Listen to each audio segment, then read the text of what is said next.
It was December of the year 1944. The trees in the Ardennes stood like skeletal silhouettes beneath a sky weighed down by snow. The wind was sharp and cold, pushing the falling flakes sideways across the forest floor. Beneath a camouflaged net inside a frozen M10 Wolverine tank destroyer, Private First Class Ray Thompson watched through a fogged periscope. His breath came in shallow bursts. His gloved hands trembled, not from fear, but from the bitter cold that seeped through every inch of metal and bone. Just 800 yards away, a line of German tanks snaked its way through the woods. There were 12 of them, Panzer, 4 models mostly, and one Tiger I at the front. Behind them, half-tracks rolled with infantry and fuel trucks brought up the rear. They were heading toward a vital crossroad, a road that, if taken, would cut off supplies and reinforcements to the 101st Airborne Division currently encircled in Bastogne. Thompson had no orders, no permission to fire. He was told to wait, to observe, and to report. But he could see what was about to happen, so he made a decision. Without a single command, without clearance, Ray Thompson pulled the trigger, and everything changed. The rules of engagement. 3 days earlier, inside a drafty farmhouse near the Belgian front, Ray Thompson sat hunched over a cold metal desk as his commanding officer briefed the crew of the 702nd Tank Destroyer Battalion. "No one fires without confirmation from command," the officer said flatly. "I don't care what you see. I don't care how close they are. We do not give away our position unless ordered." The room was quiet. The men nodded, but there was tension beneath the surface. Everyone knew the enemy was moving and fast. Outside, the Battle of the Bulge was just beginning. On December 16th, under cover of fog and snow, the German army had launched its last major offensive on the Western Front. It was called Operation Watch on the Rhine. The goal was simple: split the Allied line in two, capture Antwerp, and force a negotiated peace. They hit with over 200,000 men, more than 1,000 tanks, and absolute surprise. American lines buckled. Some units vanished overnight. Friendly positions changed by the hour, and in the confusion, many commanders feared the worst. Enemy might not be in front, but friendly fire from behind. So the rule was clear: wait for orders. For Thompson, that meant observation duty. He and his 3-man crew were dug into a ridge near a forest road north of Noville, a crossroads town just outside Bastogne. They had good cover, ample range, and an icy view of the valley below, but no permission to engage. Day and night, Thompson scanned the terrain. Through his frosted scope, he marked tank tracks, counted pines stripped by treads, and sketched enemy movements in a notebook his mother had mailed him months ago. He logged everything: range, bearing, wind speed. But he didn't fire. Once he had tracked a lone Panzer creeping near a ravine for nearly an hour. No orders came. It passed. The anger inside him burned. But the discipline held. He knew what his job was. He knew the cost of a wrong shot. One wrong shell could mean a dozen dead Americans, or a revealed position that brought down an entire German battery in return.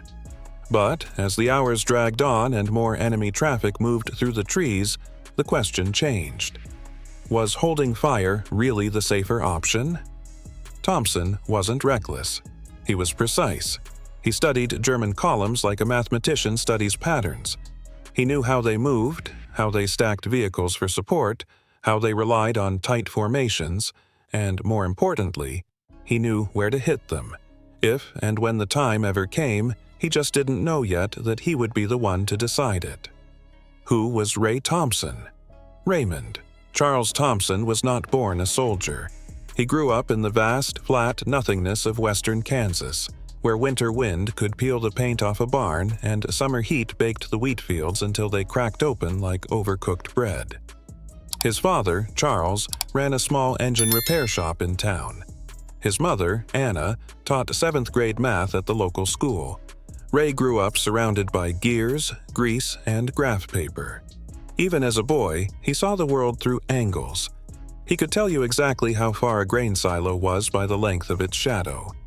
When most kids played with slingshots, Ray was building one with a pulley system and counterweights, trying to see how far he could launch a pebble with pure precision.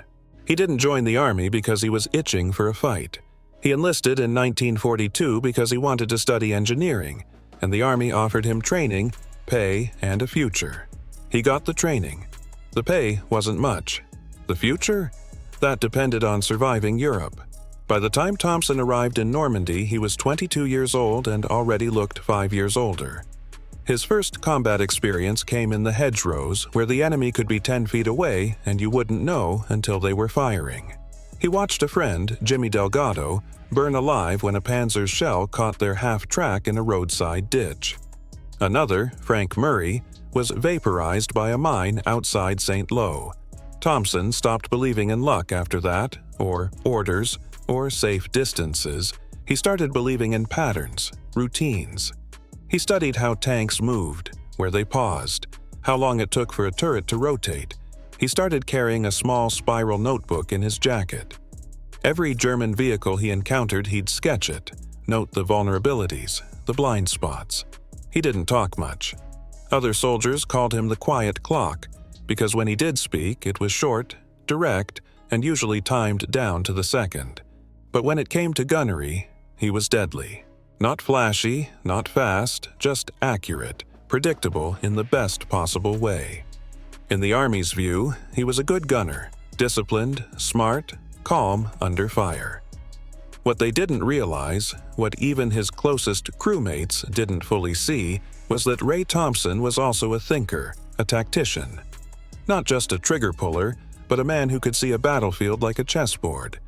And in 3 days' time, that quiet conscript with the angle-obsessed brain would rewrite the rules of engagement in a single burst of firepower. Because sometimes war doesn't reward those who follow instructions. It rewards the ones who understand when to break them. What he was up against. On the morning of December 19, 1944, the fog lay thick and low across the Ardennes. It clung to the branches like smoke. Vision was limited. Sound was distorted. But through his periscope, Ray Thompson saw them. First, the silhouette of a Tiger I tank, the unmistakable beast with its long barrel and snarling square shoulders, then another and another. The German column was moving through the forest road like a steel serpent. 12 vehicles, maybe more. It was a textbook armored assault column, clean, tight, disciplined. At the front, the Tiger led like a battering ram, capable of punching through nearly anything the Americans had. Behind it came 3 Panzer IV tanks, each fast, efficient, deadly. Then came 2 half-tracks filled with infantry. Behind them, support vehicles, ammunition trucks, fuel tankers, field kitchens even. The tail end of the column was flanked by a self-propelled anti-aircraft gun, a sign they were expecting contact and prepared for anything. Anything except one unapproved American gunner with a Wolverine. The road they were on was narrow, barely wider than the column itself. Steep forest banks on either side, thick trees hemming them in, no room to maneuver, no room to scatter. To Thompson, it wasn't just a road, it was a trap. But here's the catch. Ray had no orders. No one else could see what he saw. Radio contact with his battalion's forward headquarters was weak, garbled, or non-existent. The only way to reach command was to reposition and risk exposure. By protocol, he was supposed to observe the enemy, report their heading, let air support or artillery take the lead. But Thompson wasn't watching a column in transit. He was watching a blade aimed straight at the throat of the American line. That road, the one they were creeping down, led directly to the Nouville crossroads. If they took Nouville, they'd flank the defenders at Bastogne from the north. The 101st Airborne Division, already encircled, would lose its last major supply lifeline. The result would be catastrophe. Tens of thousands of Americans cut off in the cold. And yet, the tanks kept moving forward, calm, confident, protected by the belief that American forces were disorganized, scared, and stretched too thin to respond. They were half right. Ray Thompson was scared. He was cold. He was isolated, but he wasn't disorganized. He was calculating. He knew that if he fired too early, they'd scatter. If he hit the wrong target, the others might escape or return fire with overwhelming force. But if he fired with precision, just the right vehicles in the right order, he could do something most officers would say was impossible. He could dismantle an entire armored column piece by piece, and he'd have to do it without a word from command, without backup, without permission. He licked his lips, reached for the elevation dial, took one last look at the formation, and waited for the moment no manual had prepared him for. The unauthorized pattern begins. Ray Thompson had never fired without orders, not once. Not in training, not in France, not even when his instincts told him to pull the trigger days earlier, as a lone Panzer crossed his scope. But now, staring at a perfectly exposed German armored column, crawling forward like clockwork, he realized something. Waiting was no longer caution. Waiting was suicide. And so, with no radio contact, no green light, and no one to back him up, adjusted the angle, held his breath, and fired. But he didn't aim for the lead tank. He aimed for the third. The armor-piercing round left the barrel of the M10 Wolverine with a thunderous roar that shattered the quiet and kicked a wave of snow into the air. It struck the 3rd Panzer IV directly in the flank. The explosion sent a shockwave through the trees. A plume of fire and black smoke erupted into the fog. Metal screamed. The entire column halted, but Thompson wasn't done. As his loader rammed in the next shell, Thompson shifted position slightly, 5 yards to the left, enough to throw off any German gunners scanning for muzzle flash. Then he fired again, this time at the 6th vehicle. The blast ripped through the half-track carrying infantry. Its fuel tank ignited instantly. Bodies were thrown into the trees. The fire spread to the dry underbrush, lighting the forest floor in patches of orange and black. The Germans were no longer halted, they were panicking. The Tiger at the front tried to reverse, but the column was packed too tightly. The crew inside the Tiger shouted and gestured furiously, trying to clear a path, but behind them, the rest of the formation was now bottlenecked, blinded, burning, boxed in. Thompson reloaded again. His crew, now fully alert and realizing what was happening, didn't question him. They followed his lead. He fired at the 8th vehicle, a fuel truck. The result was instant and biblical.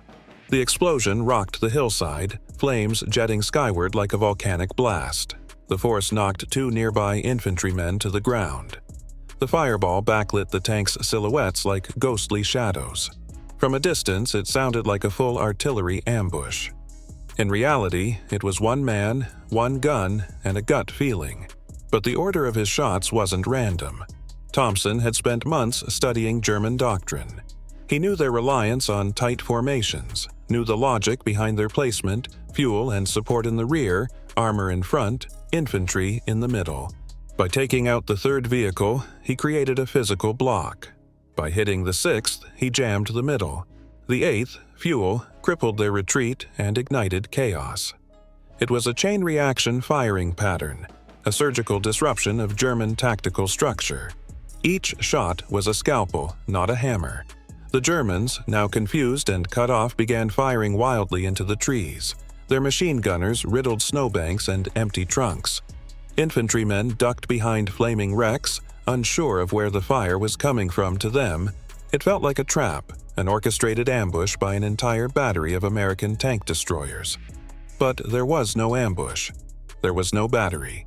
Just Ray Thompson and a crew who had stopped asking questions. As the enemy scrambled, Thompson moved again, using the forest terrain like a sniper. He knew how to use angles, knew how far his gun could reach without revealing too much. Every new position was chosen for cover, for elevation, for maximum confusion. He wasn't just shooting, he was dismantling. And each blast was another page torn from the German field manual, Destruction in the Woods. The Ardennes had gone silent just moments before the first shell. Now it screamed. Trees cracked and fell under shock waves. Snow, fire, and shrapnel filled the air like confetti from a hellish celebration. Thompson's 3rd shot had set off a fuel truck. The 4th struck a half-track that had tried to reverse. Its wheels were already spinning in the icy mud when the shell hit. sending the chassis skyward in a twisted arc of steel. The German Tiger at the front was stuck. The crew tried desperately to reverse, but they were trapped between flaming wreckage and vehicles behind that couldn't move without ramming each other. Their tight, disciplined formation, so effective in open terrain, had become a steel coffin inside the forest road. From Thompson's vantage point, everything moved in slow motion. He saw soldiers yelling, arms waving, confusion turning to panic. German infantry began to scatter into the woods, abandoning vehicles. Some took cover behind trees, others sprinted into the snow, stumbling and slipping on frozen roots. One officer climbed on top of a tank to get a better view and was cut down by a burst of Thompson's coaxial 50 caliber machine gun. The crew inside the M10 was sweating now, not from fear, but from sheer physical exertion. The loader's hands were blistered. The assistant gunner's voice was hoarse from yelling coordinates. The tank smelled like grease, hot metal, and cordite, but Ray Thompson was ice, focused. Every shot he took came from calculation, not adrenaline, not rage, just pure, practiced mathematics. He was repositioning after every 2 shells. Not far, 10 yards here, 20 there, but enough to make German gunners doubt their aim. Smoke helped, fog helped. The terrain helped. But the real advantage? They thought there were more of him. The Germans believed they had stumbled into a multi-unit ambush. Some guessed 4 tanks. Others said 8. There were even reports of American artillery batteries in the hills, though no such batteries existed in that sector. The truth? It was one M10 tank destroyer with a 3-man crew and a gunner who was supposed to be following orders. By the 30-minute mark, the road was clogged with burning steel. At least 5 vehicles were destroyed. Another 3 were immobilized. Survivors from the rear, fuel, and support crews had already turned and run back down the forest trail. The Tiger finally managed to pivot its turret, rotating toward the ridge where Thompson had fired last. Thompson didn't flinch. He waited. He knew the Tiger's armor was thickest in front but weakest on the sides. And if you knew the exact moment when it turned, when the hull exposed just a sliver of its flank during repositioning, that was your window. The 5th shell left the barrel and struck home. A bright, hot flash tore through the Tiger's side. For a second, it held. Then the internal ammunition cooked off the entire turret, launched upward in a plume of fire, landing several yards away. The blast was so violent, it knocked the German anti-aircraft gun in the rear off balance. Its gunners, stunned, dropped their weapons and ran into the trees. Smoke now poured into the forest like low-lying clouds. The wreckage glowed beneath the gray morning light, and the road that had once been a pipeline of armored strength was now a burning bottleneck of destruction. One of Thompson's crewmen looked at him and said, "Are we still going to get court-martialed for this?" Thompson didn't answer.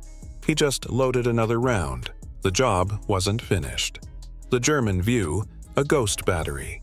Hours later, under interrogation in a makeshift American holding tent, a captured German lieutenant, his face smudged with ash, coat half burned, eyes glassy with shock, struggled to find the words. He spoke in fits, stammered, paused. "There were many guns," he said in broken English. "Maybe 6, maybe more. We were attacked by a full battery." American intelligence officers exchanged glances.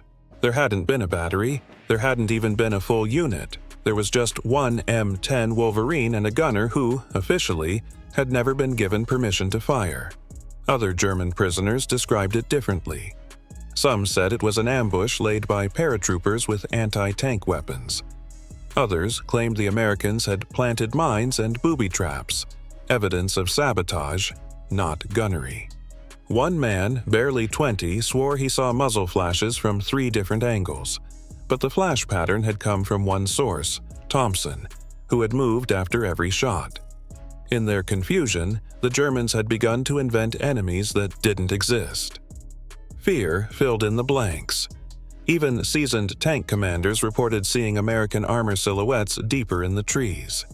In the chaos of burning wrecks, smoke, and disintegrating command chains, they imagined what they couldn't identify.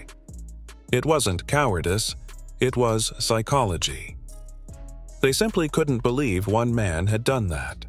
To them, it was impossible that a single tank destroyer could have struck with such timing, such precision, and such devastating effect. And in a way, they were right. This hadn't been brute force. This had been surgical disruption. Thompson's decision to fire at specific targets, 3rd, 6th, and 8th vehicles, followed a logic no German unit had prepared for German doctrine, taught that American forces were slow to respond, overly reliant on orders from above. The assumption was that Americans were efficient only in numbers, not improvisation. But Thompson had violated that expectation. He had thought like a German commander, then struck like a ghost. One prisoner described it as if the trees had opened fire. Another claimed to have heard whistling, which might have been a delayed memory of the shells or just the wind in the trees distorted by fear. When American forces moved in to clear the road hours later, what they found stunned even hardened veterans. The wreckage looked like the aftermath of a coordinated airstrike. Vehicles stacked like dominoes, burned out frames fused together by heat. Frozen corpses sprawled across the snow, some still clutching rifles. Trees splintered like toothpicks. Tracks bent sideways, dug deep into the dirt. But above all, what was missing, what made it so strange, was the absence of American dead. There were none because there had only ever been one gunner. From that day forward, survivors from that German column would refer to the incident by a single phrase: Die Geister Battery, the Ghost Battery, Disobedience, or Brilliance. For 48 hours, Ray Thompson expected to be arrested. After the shooting stopped, after the smoke cleared and the Germans either fled or burned, he sat inside the M10, motionless. His loader offered him a sip from a canteen. He didn't respond. The adrenaline had drained. Now came the dread. They had disobeyed direct orders, they had fired without permission. And regardless of how many tanks were burning, the military had rules. Back at the battalion headquarters, Thompson filed his report. His commanding officer, a captain from Pittsburgh named Langston, read it without saying a word. He flipped through the pages, Thompson's sketches, range estimates, the diagram of the firing sequence, his face a mixture of anger and disbelief. "You know," Langston finally said, "if this had gone wrong, if even one of those was friendly fire..." Thompson nodded. He didn't make excuses. "I knew what I saw," he said simply. Langston stared at him, then exhaled. "No one authorized this, Thompson. You understand that?" "I do." Langston didn't reprimand him. Not yet. Instead, he said, "Go get some rest. I've got to send this upstairs." Upstairs meant division command, which meant scrutiny, which often meant punishment, especially for enlisted men who acted outside protocol. Thompson returned to his crew. They were quiet, too. No backslapping, no celebration. They were all waiting for the hammer to fall. But it didn't. Not immediately, because something else happened first. The scouts from the 101st Airborne arrived. They came through Noville 2 days later, faces hollow, eyes rimmed red from sleepless nights and trench exposure. They had expected to find that forest road crawling with armor. Instead, they found twisted German wreckage. They asked, "Which unit took this out?" Langston said, "It wasn't a unit, it was one gunner." Word spread faster than orders. At mess tents in supply lines across battalion radios, people began talking about the guy from Kansas who took out a Panzer column by himself. Some exaggerated the story, said it was 10 tanks, said he did it with 5 shells, said he used bouncing shots like a trick pool player. But in the middle of the legend forming, the official investigation began.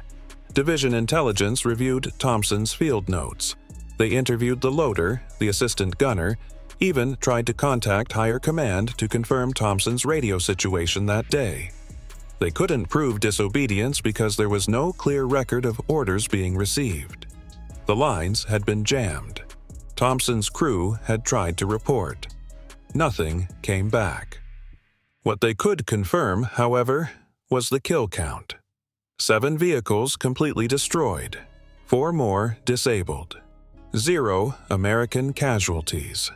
1 strategic objective, Noville's North Road, held. 1 airborne unit, cut off and under siege, reconnected to supply lines. And 1 decision, made in silence without clearance, had kept that corridor open. Langston was called in to relay final disposition. He expected a reprimand. What came instead was something more unusual. The division commander said, "Don't put this in the official briefing, not yet, but tell your gunner. We'll be watching his work." Thompson didn't receive a medal, not then, but he wasn't court-martialed. In fact, he was quietly assigned to train other gunners on firing pattern theory, how to disable convoys through sequence rather than brute force. No one said the word hero. No one saluted. But he was asked to diagram his decision-making, and his diagrams were sent to Fort Sill, Oklahoma, to the United States Army Artillery School. That's when it hit him. They hadn't just forgiven what he did, they were studying it. Langston approached him one evening, weeks later, while Thompson was cleaning the breech of a recoilless rifle. "You know," Langston said, "I was ready to report you for insubordination." Thompson looked up. Langston shrugged. "But then I read that line in your notebook, the one about controlled collapse. What did you mean by that?" Thompson wiped his hands. "When you pull one stone from a wall," he said, "the rest falls if you know where to pull." Langston smiled. "Well, next time you decide to knock down a wall, just give me a little warning." Thompson didn't smile back. He just nodded. Because to him, it wasn't a victory. It was a solution, a calculation, a necessity. And deep down, he knew it could have gone the other way. He'd made peace with that. But war doesn't always punish disobedience. Sometimes it learns from it, the pattern that changed doctrine. Ray Thompson never asked to be remembered. He didn't keep journals. He didn't pose for photographs. After the war, he went home to Kansas, married a girl named Helen from the next town over, and started a small repair shop near Dodge City. He fixed tractors, built grain silos, taught his son geometry by marking angles in the dirt with a stick. He never once called himself a hero, but others did. Because years after the Battle of the Bulge, the Army quietly began teaching something they called asymmetrical engagement sequencing. A fancy term for a deceptively simple idea. Don't aim for the front, aim for the collapse. The case study they used, a single engagement outside Noville, Belgium. They showed grainy overhead maps of a forest road, wreckage patterns, vehicle placements, firing trajectories. No names were given. The file was unclassified but buried in artillery doctrine manuals that most officers never read. Still, the students at Fort Sill and later Fort Benning studied it. Because it worked. Because it saved lives. Because it changed the understanding of what one gunner could do. Not through firepower, but through geometry, through logic, through a willingness to act when orders fall silent. Years later, a colonel who had studied Thompson's engagement as a young lieutenant would summarize it like this. He didn't break orders. He operated beyond them. It was the ultimate paradox. A man who disobeyed the chain of command became the model for flexible battlefield thinking. His unofficial firing pattern technique was later integrated into Cold War doctrine, especially in training tank destroyer crews to disable Soviet armored columns in Eastern Europe. The concept: create artificial choke points through selective targeting, then exploit the enemy's own formation discipline against them. It was revolutionary, and it came from a Kansas farm kid who had never attended college. Decades later, a military historian stumbled across the original field report filed by Captain Langston. Buried in a cardboard box of World War II after-action reports, it was stamped with a faded red line. The historian tracked down Thompson, now in his 80s, quiet and slightly deaf, living in a modest home with his wife and a cat named Murphy. He asked Ray about that day in the Ardennes. Ray took a long time to answer, then said, "I remember the trees. I remember how still it was before the first shot, like the world was holding its breath." He didn't speak of victory or glory or regret, just precision, just necessity. When asked why he didn't wait for orders, he replied, because by the time the radio worked, it would have been too late. He paused, then added, "I didn't break the rules. I just stepped past them for a minute, long enough to do what had to be done." That answer never made it into the official history books, but it stuck with the historian. And now, maybe with you.